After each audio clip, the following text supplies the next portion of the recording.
बड़ी खबर आ रही है। भारत के मून मिशन चंद्रयान-3 से जुड़ी हुई भारत चांद के दक्षिणी ध्रुव पर उतरने वाला दुनिया का पहला देश बन गया है।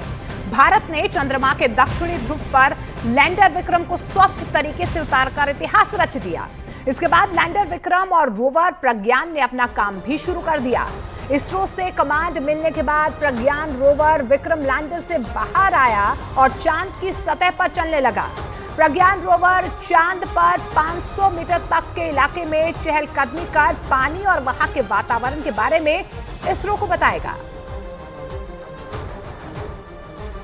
उधर चांद की सतह पर चंद्रयान-3 की सफल लैंडिंग के करीब 2.5 घंटे के बाद उसका रोवर भी बाहर निकल गया है। इसरो ने रोवर प्रज्ञान के विक्रम लैंडर से बाहर निकलने की पहली तस्वीर जारी की, जिसमें चंद्रयान-3 की लैंडिंग साइट का एक हिस्सा दिखाई दिया। इसरो के मुताबिक प्रज्ञान रोवर ने चांद पर चहलकदमी शुरू कर दी। 6 पहियों वाला ये रोवर अगले 14 दिनों तक विक्रम लैंडर के आधा किलोमीटर के दायरे में घूमता रहेगा और जानकारियां इकट्ठा करेगा। प्रज्ञान चांद पर सिर्फ पानी ही नहीं बल्कि दक्षिणी ध्रुव से जुड़े इस रहस्यों से भी पर्दा उठाने की कोशिश करेगा।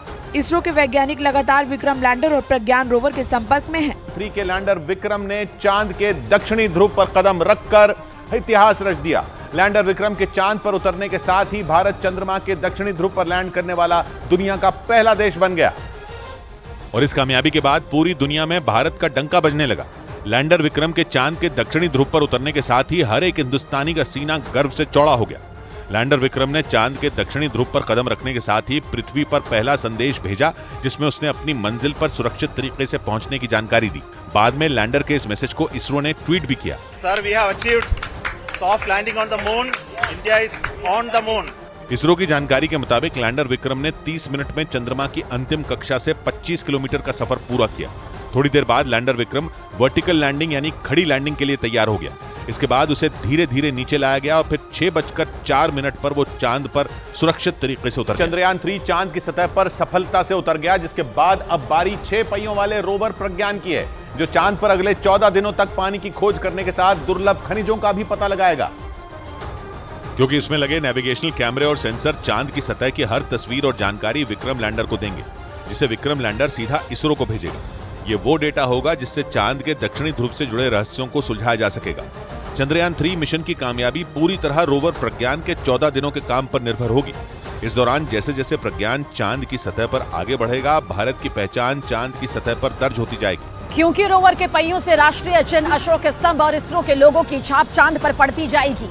अगले 14 दिन के दौरान प्रज्ञान एक सोलर पैनल के जरिए खुद ही चार्ज होगा, जो 50 वॉट तक बिजली बना सकता है। मतलब ये कि अपना काम करने के लिए जरूरी बिजली भी प्रज्ञान खुद ही बनाएगा। यही नहीं, रोवर प्रज्ञान चंद्रमा के उन रहस्यों से भी पर्दा उठाएगा जिनसे दुनिया अब तक अनजान रही, क्योंकि भारत के चंद्रयान-3 का रोवर चांद के उस हिस्से में पहुंच गया जहां दुनिया का कोई भी देश नहीं पहुंच सका। चांद की सतह की मिट्टी का सैंपल लेने, बर्फ का पता लगाने, वहां के मौसम का हाल जानने में रोवर प्रज्ञान पूरी तरह सक्षम बताया गया। क्योंकि इसरो के वैज्ञानिकों के मुताबिक रोवर प्रज्ञान को बेहद आधुनिक बनाया गया है। उसमें ऐसी तकनीक है कि वो सिर्फ तस्वीरें खींचने वाला कोई कैमरा पर्सन नहीं है, बल्कि खुद रिसर्च करने वाला एक वैज्ञानिक भी है।